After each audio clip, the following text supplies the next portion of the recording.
Time now for sports on 104.7 The Cave. Here's Ned Reynolds. Mike, the intern, Ned Reynolds, in the studio on a Tuesday morning, so a lot of us in Chiefs Kingdom will be making the pilgrimage up to Kansas City tomorrow. The parade starts downtown Kansas City at noon, and where does it end up? End up at Union Station, and you're going, so why don't you tell them? Get there early. Last time, at least the weather's looking really good. It's like mid-50s and sun. The last time we had the parade, 4 years ago, it was like 20 degrees and snow on the ground, and it was freezing. My wife was like 8 months pregnant and cursing me every step of the way because I drug her to Kansas City to be at the parade. But this year's looking a little bit nice, and if you want to enjoy it, just follow it from downtown to Union or just post up at Union for the rally. Well, since she was unhappy last time, is she going this time? Oh, yeah, but not pregnant, so I think she's going to have a great time. And bringing the boy, it should be a good time. It will be, of course. Celebrating a world championship, a Super Bowl championship, the Kansas City Chiefs. And how often does that happen? Well, the answer with the Chiefs is fairly often and may happen again in the very near future. We'll see about that. But when you put these things in perspective, they don't happen all that often. That's why the Philadelphia folks, if the Eagles had won, were so ready for a huge celebration, greasing the light poles and all that sort of thing so people wouldn't climb them. That's how fans react, and that's really what it's all about, to celebrate a team and to show your fanaticism for them. There's no need to get overwhelmed by the whole thing and become destructive. That's ridiculous. But in terms of celebration, it is a big deal, and hope you all have a good time. Let's talk about that for a second. I was seeing some videos yesterday appear online about some of the guys in Philly turning cars over before the game started on Sunday, cutting down utility poles. It's not a good look at all. Do you think that those people have any idea who any of those Eagles players are? Dude, the car thing happened before the game even started. Do you think any of them have ever played any football in their lives? The answer is no. These are individuals who are trash, quite and I'll pay the price for that. But they're antisocial individuals who are looking for some reason to foment their destructive attitude on people. They couldn't give a damn what the hell's happening. They're just looking for some kind of subject. And you know what's crazy is you see those videos. That is crazy. Yeah, you see those videos online and you're like, God, what the hell is with this fan base? But at the same time, the interactions that I've had with the Eagles fans, especially in the last couple of days, like they're pretty cool dudes. They weren't like that. It was all down to that one play. Most of them were like, it really came down to the D not showing up in the second half. They were reasonable, unlike a lot of the Bengals fans who just won't quit crying about it. You have a thumbnail sketch as to how the media can make things look so bad. This is a very finite number of individuals who decide for whatever they're going to make a name for themselves because they know the cameras will be there to record. It's rubbish. That's why I'm so glad to be out of it. All right, well, let's move on. It's not really a better story. It's kind of actually a sadder story this morning. Yeah, it's Conrad Dobler passing away at the very young age of 72.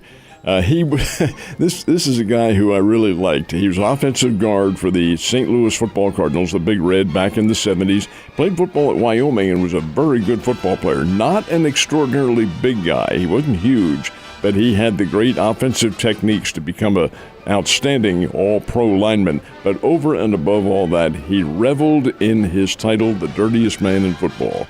And it was all brought about by a Sports Illustrated article, and he was on the front page in, I want to say, 77 or 78, somewhere around there, labeling him the dirtiest man. And he went through all these stories of the technique, gouging of the eyes and kicking in the groin and all that sort of thing. These were all little subtleties that he used to help protect Jim Hart and Mel Gray and all of the outstanding cardiac cards of Don Coryell. But Conrad was really a pretty good guy. He'd been down here many times. The last time I had a chance to visit with him was about 3 years ago, and he played in a golf tournament at Fremont Hills, Children's Miracle Network golf tournament, as a guest. Good guy, really good guy.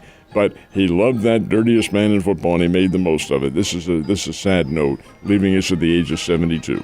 And playing in a time when football was a completely different game. Last but not least, the Ghost Runner is now officially a part of MLB. Now, ask me if I'm really happy about this. I can see the look on your face, knowing you as well as I do, that you are not happy. It is officially now a part and will be of Major League Baseball as ordered by the commissioner, Rob Manfred. And that's understandable because it was his idea.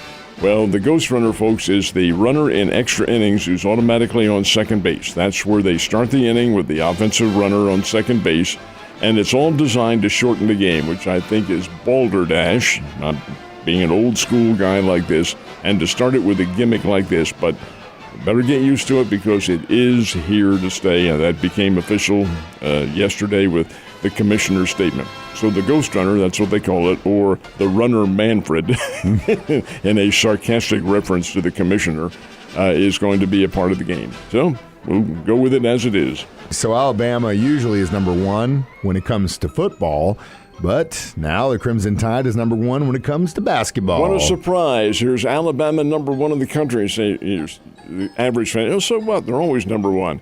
In football, yes. But this is hoops, and the Alabama basketball team is really, really good. They are a national championship contender. There isn't any question about that. Ranked number one yesterday with the losses, and there were consecutive losses by Purdue, the previous number one team. Well, after the first loss, Purdue did not relinquish number one. But when they lost to Northwestern over the weekend, they did relinquish it, and Purdue drops down to third place. But Alabama number one is certainly not a surprise. Gosh, when they went into Columbia and played Missouri about 3 weeks ago, wow, they ran Missouri out of the ballpark, and they are good. Alabama's very good.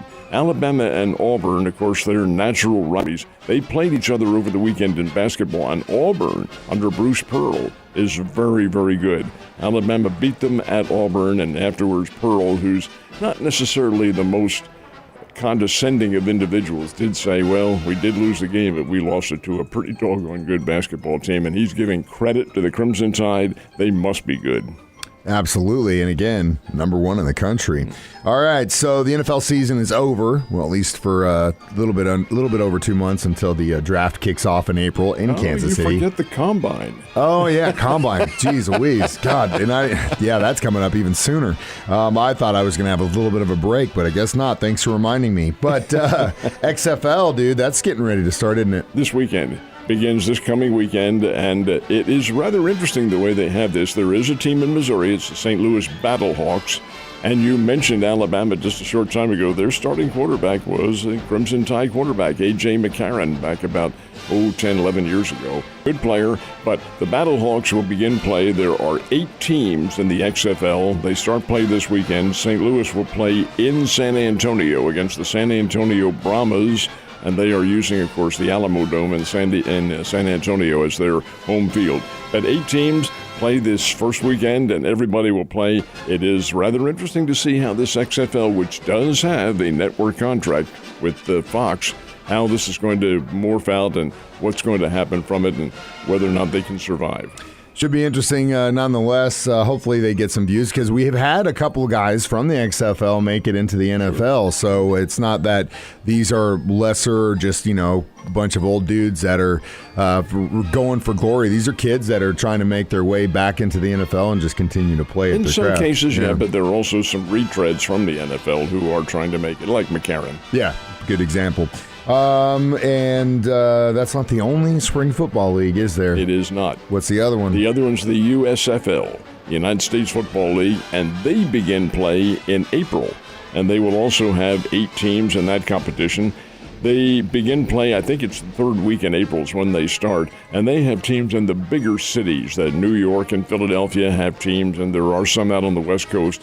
This was in action last year for a short time. I'm not sure, Mike, that we're in a situation where 2 football programs can really make it in the spring of the season. I'm not even sure one can, because the American sports fan psyche turns really to baseball and the Final Four and maybe the NBA and National Hockey League playoffs. There's a lot going on. And then to throw football, relatively new, into the spring of the season, I'm not convinced it's going to happen. Maybe, we'll see. The network contracts certainly do help, and they help to infuse new money. But the fact of the matter remains, it's going to be a rather interesting experiment coming up with 2, the XFL and the USFL. Although they do not abut each other, they will play at separate times, with the USFL beginning in April. We'll see. We'll see how it We will out. see, but if you're going to miss football like me for a couple months, don't worry, because there's plenty of it to go around. Ned, you have a great Tuesday. I'll see you tomorrow.